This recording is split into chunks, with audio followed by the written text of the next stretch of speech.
Et on reste à Mulhouse. Si vous cherchez un déguisement à un prix abordable ou des objets de décoration originaux, c'est à coup sûr là-bas que vous allez trouver votre bonheur. L'association Musée Mulhouse Sud-Alsace organise une vente exceptionnelle. Elle brade tous ses accessoires pour tenter de renflouer ses caisses. Reportage Emmanuel Gambette, Vincent Lemiel.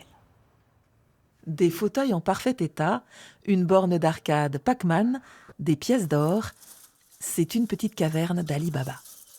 Vaut mieux faire juste un tour parce qu'on est tenté partout. Alors j'ai trouvé des cadres, j'ai trouvé des coussins, j'ai trouvé des vieux sabots.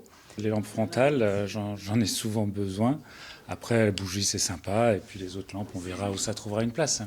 Tous ces accessoires, ce sont 30 ans d'activité de l'association Musée Mulhouse Sud-Alsace. Beaucoup ont servi de décor à la chasse au trésor organisée dans le cadre de la Nuit européenne des musées, la Nuit des mystères.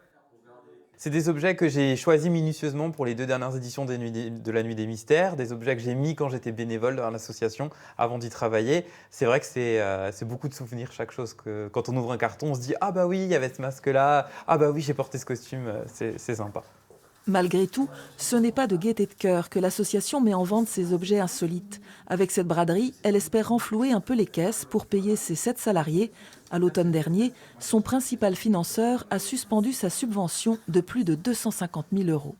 Nous n'avons pas d'autres possibilités et d'autres choses en vue pour essayer de sauver l'association. Voilà. Donc on n'a pas le choix que de vendre, entre guillemets, les bijoux de la couronne, en attendant éventuellement que l'un ou l'autre de nos financeurs ou un repreneur qu'on ne connaît pas se manifeste et nous reprenne l'association. Voilà. Et sinon, malheureusement, nous serons obligés de fermer. L'association a été placée en redressement judiciaire avant une prochaine audience au tribunal le 20 mars. En attendant, une deuxième braderie est déjà programmée le 17 février.